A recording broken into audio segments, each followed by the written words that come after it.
Who's here? Betsy Harden. And Kevin. Chris. And my first meeting with you, welcome on. Missing Dick Bennett and Sarah Kimball, both of whom notified us, and Scott, the other. So everyone here will be voting. And hopefully we reviewed the minutes from April 12th. You want to make a motion or we approve the minutes? I'll second it. Do you want to see the minutes? Sure, thank you. Any discussion? Do you and I need to sign something that says at the next Yes, meeting? yeah. Oh, I didn't bring it. Okay. Oh, wait a minute, I bet I did. Sorry. Okay, we can tend to that after. Okay, that's fine. All right, any second, no discussion being heard, all in favor? Aye. Vote? Approved. All right, since we have public this evening, Quasi. No comment from the theater gallery. no comment from the gallery. Welcome. Thank you. All right, first order of business, election of officers.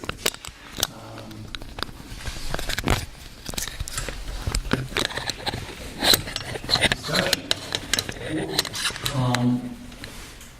What are the officers right now, to make sure that we know who is there? You are the chairman. Scott's vice chair and our secretary. And those are the Wait, three. so far, we don't need a treasurer. Good. That's the top one, the front. We try to avoid that. But we don't spend any money. Could I make a motion that we go with the current board officers? I'll second that one.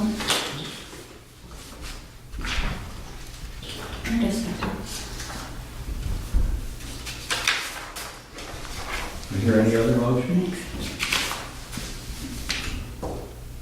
All in favor? Aye. Well, that was easy. Other business. We signed those documents, Yep. that's good. Anything else? No, I think at some point we need to figure out how we're going to go about the, basically the sort of community improvement plan. You know how every 5 years or every 8 years, we're supposed to review all of the needs of the various departments. What does the fire department need in the next 5 years? What does the highway department need in the next 5 years, and so on, so that we're informing the selectmen about what we discover. So Bill Kelly, I know, has felt that sometimes we've done that process and sometimes not been as thorough as we need to, but by getting in touch with each department chair, we're relying on what they give us to come up with our report. And the advantage to that is that we break out that in next year we need this, and in 3 years we need that, so that ideally the selectmen can start planning or continue planning, you know, how can we avoid major increases to our taxes by sort of spreading things out a little bit. If we know that we're going to need X in 2022, how do we prepare for that? So that we're not having a huge bill in 2022. If we can pay some of it toward that, which we typically is our pattern, what we've been doing. So the planning board is intended to be, according to state law, we're meant to be a guide on that. Betsy, when was the last time it was formally done? 2013, I believe. So And what are the requirements? Do it every 5 years? Or within every 5 to 7 years, Okay. ideally, I think.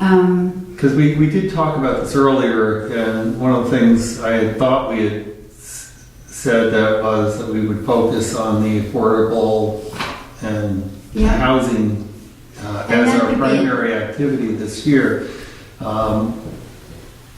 That could be an element of it, so we might, as part of the whole process, make a recommendation to the town that X amount of money be set aside to help housing efforts or something like that. There's nothing saying that we have to do it this year, but since we don't have any pressing business, it's something we could do if we want to. Isn't that a process that the departments do with the selectmen? Is this going to be redundant? Yeah. I mean- Well, we're supposed to start it with them and give the information to the selectmen. That's what state law indicates that we should be Yeah, we doing. have a larger role. I mean, as a planning board, we do the activity of making sure that any specific items that come to our attention are approved.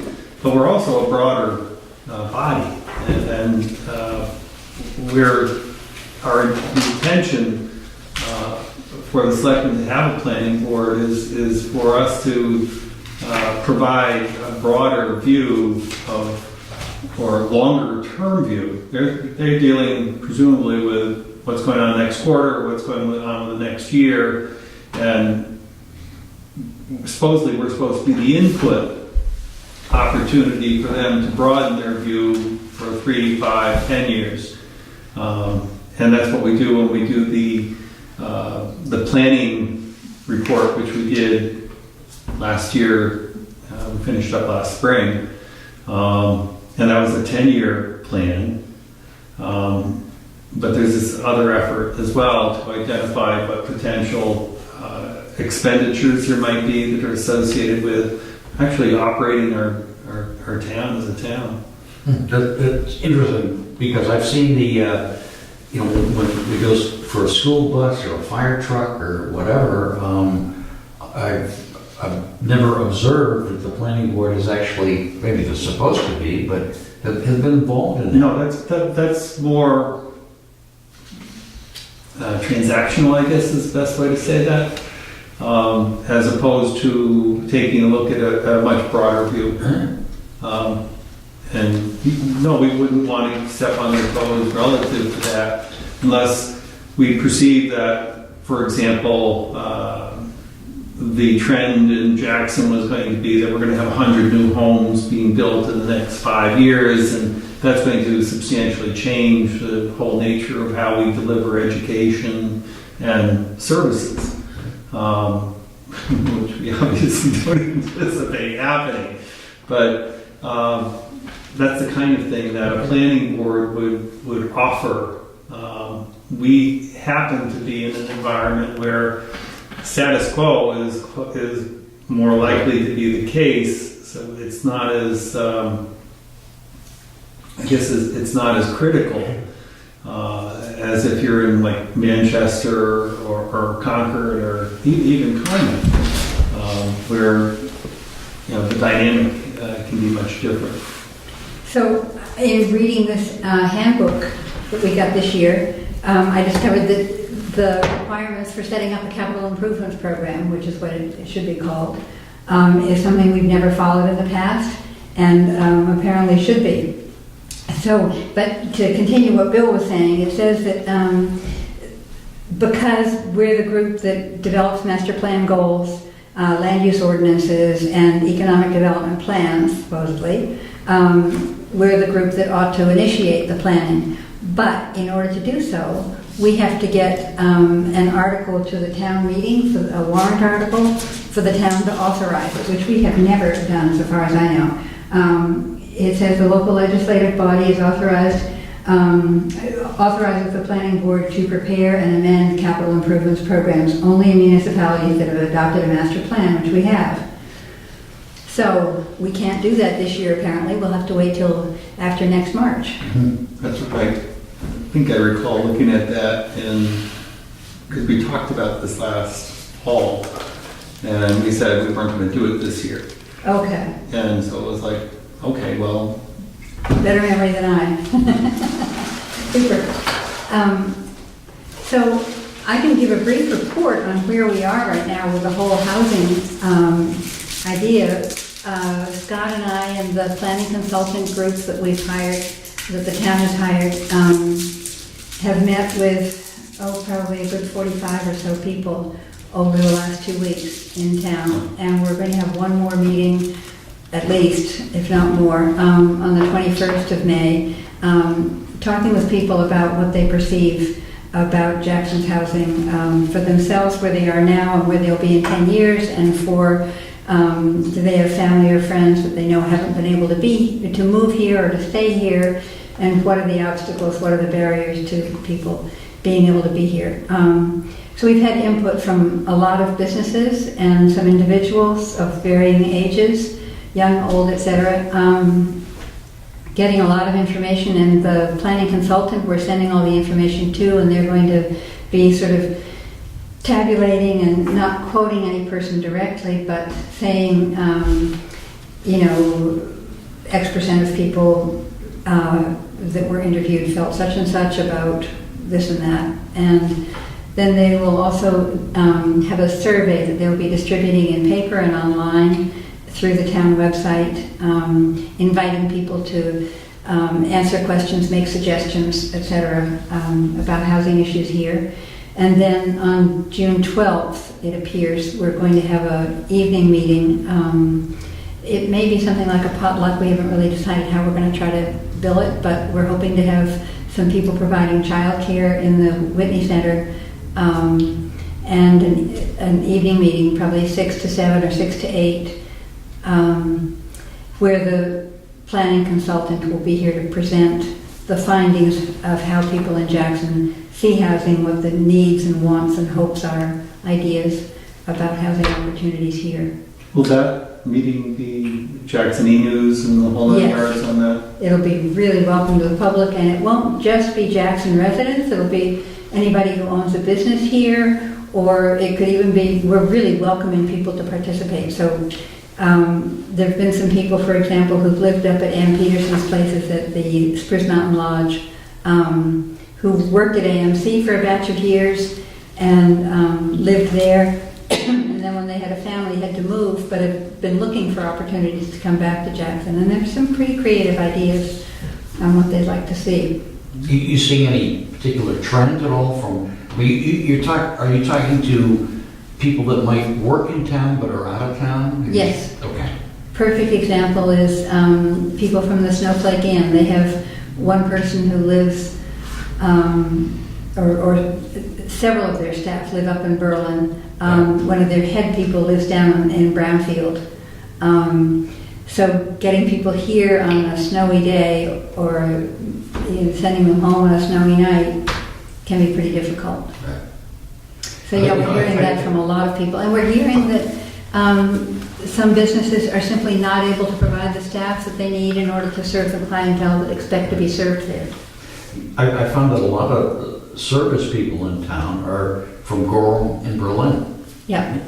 Very few of them live in Jackson. They may be from Conway, but those would be people that I think, would you like to live in Jackson? I think their answer, well, it's too expensive, but yeah, if I could. And they're earning $11 and $12 an hour, and they're driving their rattle trap cars off and down through Dead Man's Curve in Over the notch. January Yeah. night. Not a plan, but people are doing it. A lot of them live up in Gorham, Berlin, that work at Storyland. And I used to have a bus that took them back and forth, but I'm not sure if it's still available or not.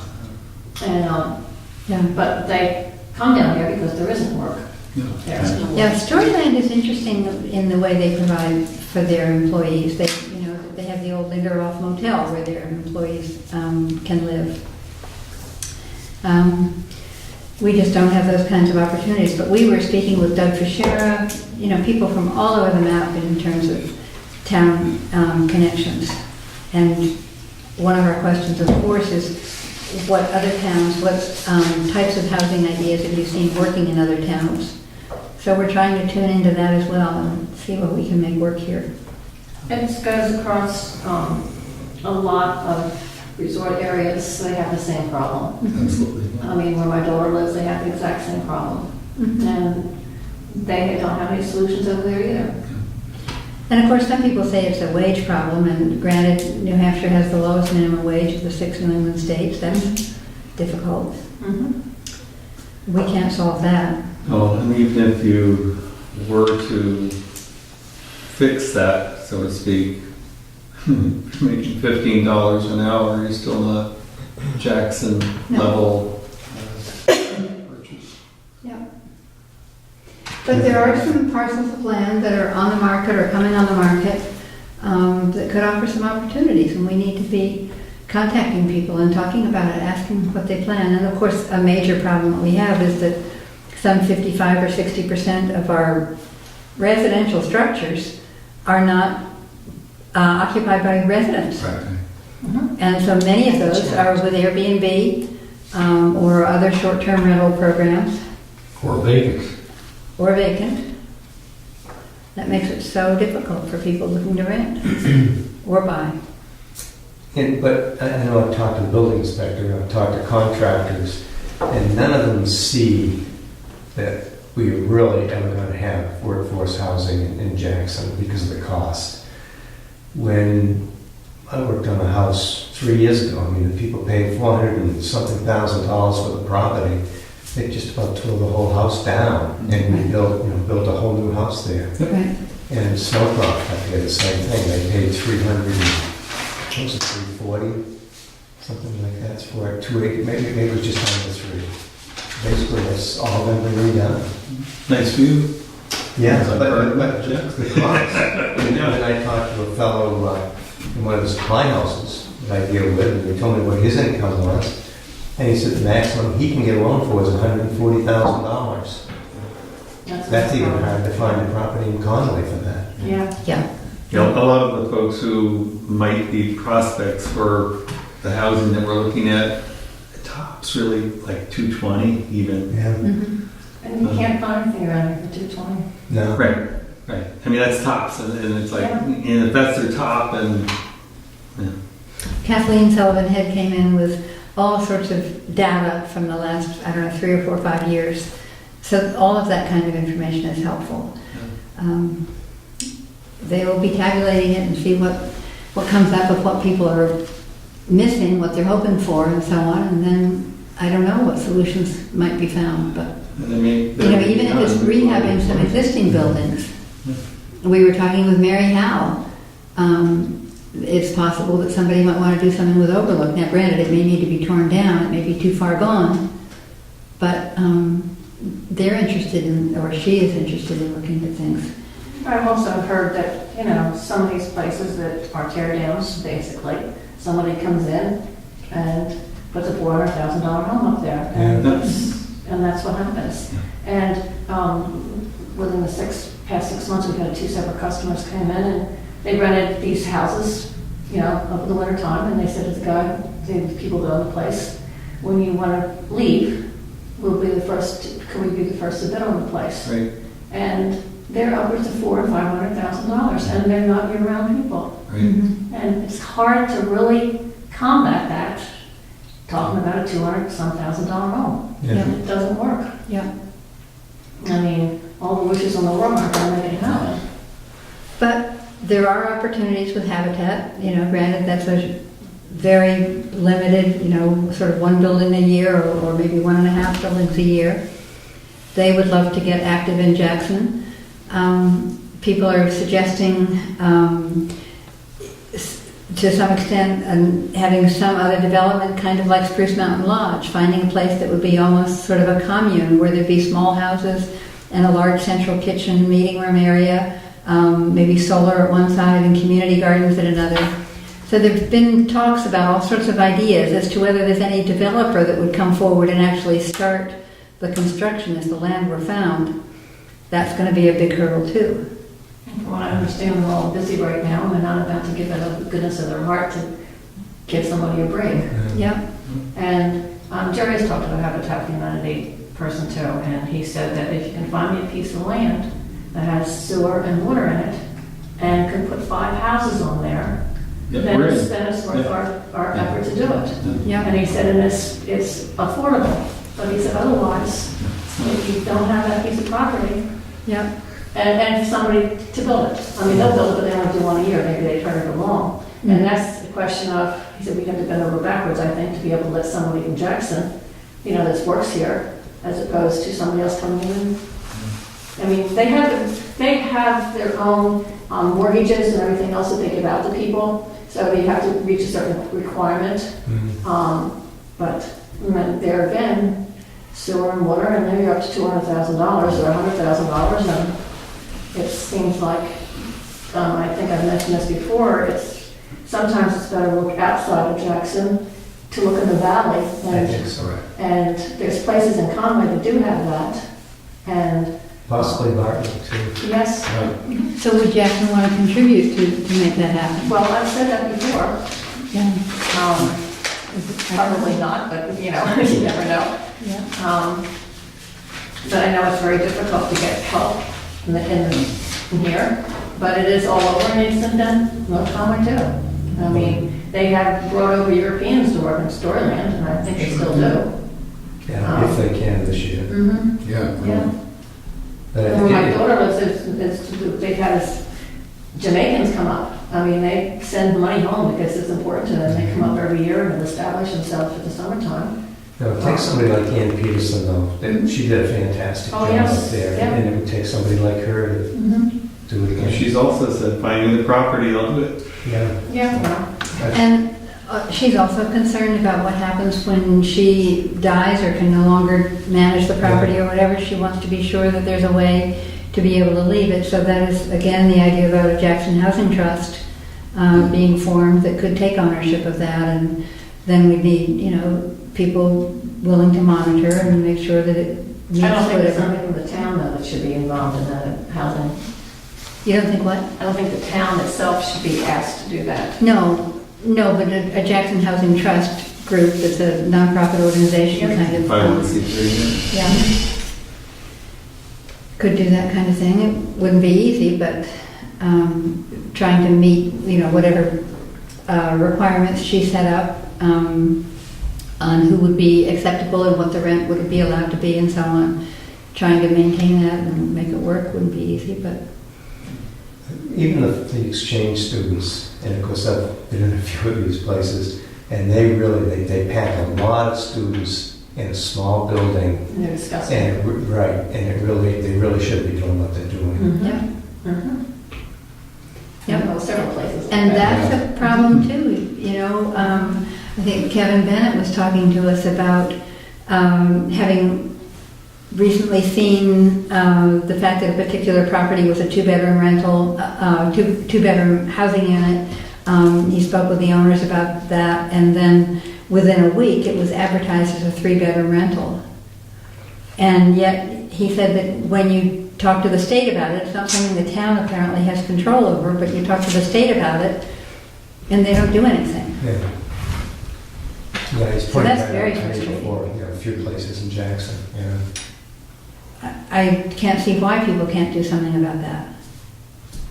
And some of these are new homes, Yeah. but When you go online to that Airbnb or whatever it's called, RV, whatever it is. The RBO, yeah. I heard that somebody's making $70,000 a year doing that. I do that at some places, Mm-hmm. yeah. When our house was on Airbnb,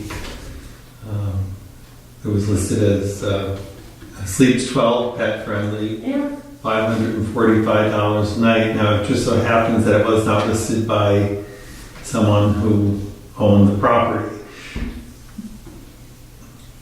Listed as a scam, It was a right? scam, yeah. Oh, my God. Wow. They take the money and run. Got rid of Well, it. fortunately, no one signed up for it. Oh, good. During the time we were able to catch it, and that was before we occupied the property, but we had already purchased it. Jeez. Well, there are affordable properties, but, sort of in the outskirts. And what's obviously ironic is that the more affordable the property is, the higher the tax rate is. And it's just, they're getting slammed that way.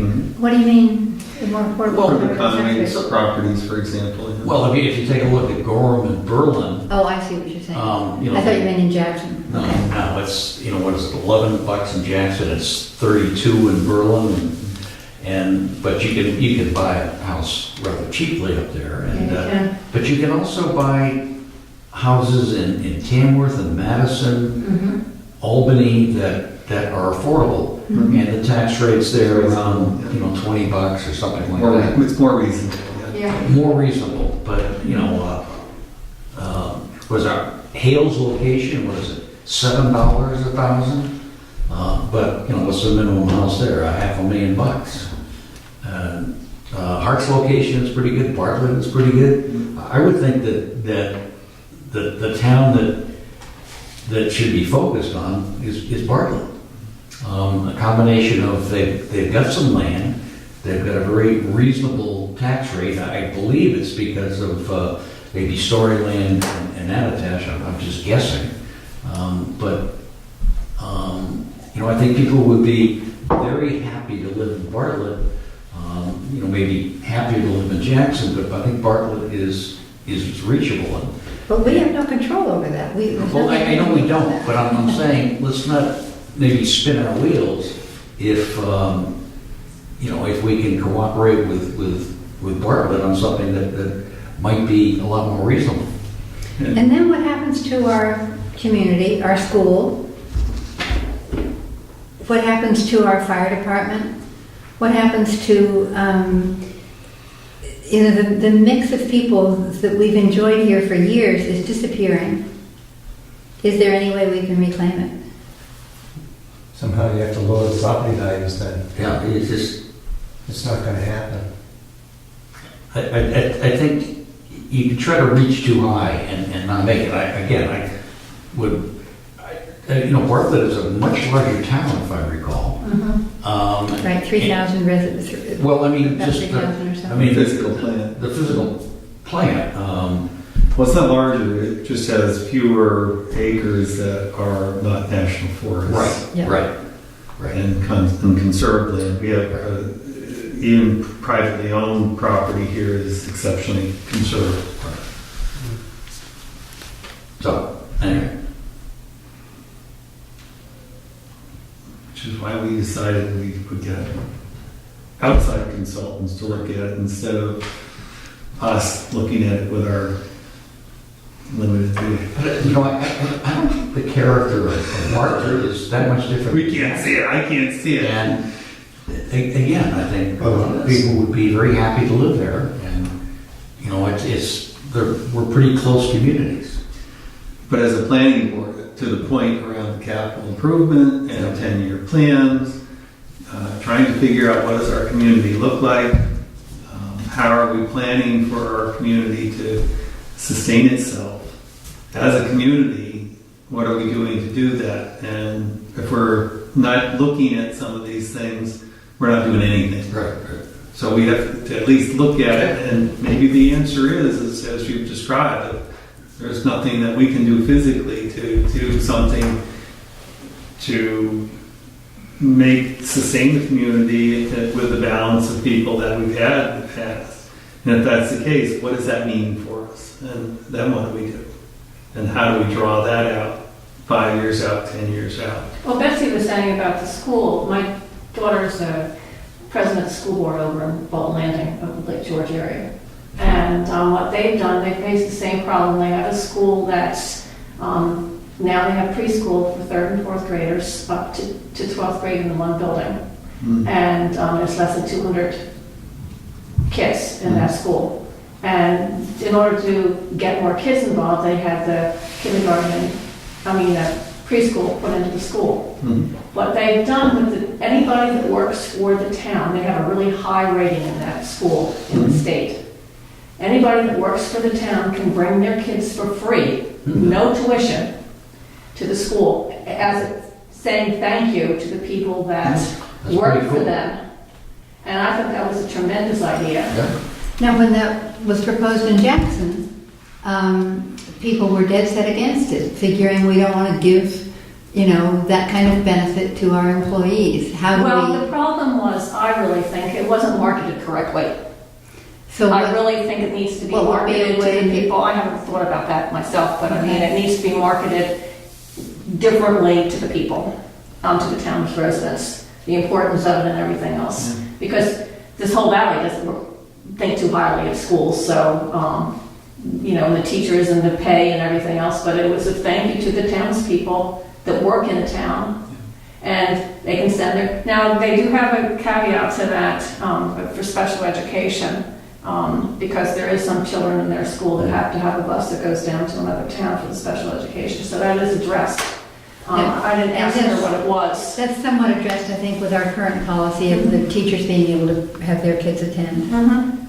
But I thought that was a good idea in order to bring more young people into the school system. But it's always been like this, you know that, from we've been here for 40 years, that school goes up and down like this. But every town, Conway, Bartlett, Jackson, they're all having problems with declining student population. As far as the fire department, Bartlett's a bigger town with more people, but apparently, from what I've been told by a few firemen here, it's easier to get people here in this fire department than that one. Personally, I feel eventually we're going to be combined with Bartlett anyway, with our school, our police, and our fire. Yeah, from what I've understood from people too, the fire department over there isn't very good, but anyway, that's beside the point. That's. Yeah, our firemen like the benefits here and like the camaraderie. Yeah. That's nice, we're lucky. And I think also, give credit to the girls, they have, once or twice a year, we have lunches with the townspeople that work here. And we talk about things during the lunch, you know, and they feel part of the community as opposed to being shoved away. And we value their opinions, and it's an added benefit. Get some ideas on what are they thinking, and knowing that they're included, and makes it happier people. So things like that can be worked out to keep our schools up. You know, we get the people to agree to that, and it makes the happier workers. They might not necessarily live here, but they feel a part of here. I know that they feel part of it. Whether they live in Bartlett, whether they live in Chris Burley lives in North Conway. I mean, they all feel a part of Jackson especially. So that's one way of keeping the community viable over the years. Those are going to be critical commentaries, and we'll have to incorporate into our capital improvement project. You asked, why do we have to do that? Exactly what we're describing here is why we have to do that. And also, I also wanted to say that our police are really, really good. They patrol the streets. I often see them on washing windows at home. But, and we have a program, the police know, and their ambulance service knows, the older citizens in town, they keep an eye on them. They go out of their way to keep an eye on them. I think we have a really nice town, and we just really need to get on with it. Our police department's improved considerably. Oh, yes, definitely. Yep. Being very nice things about everybody.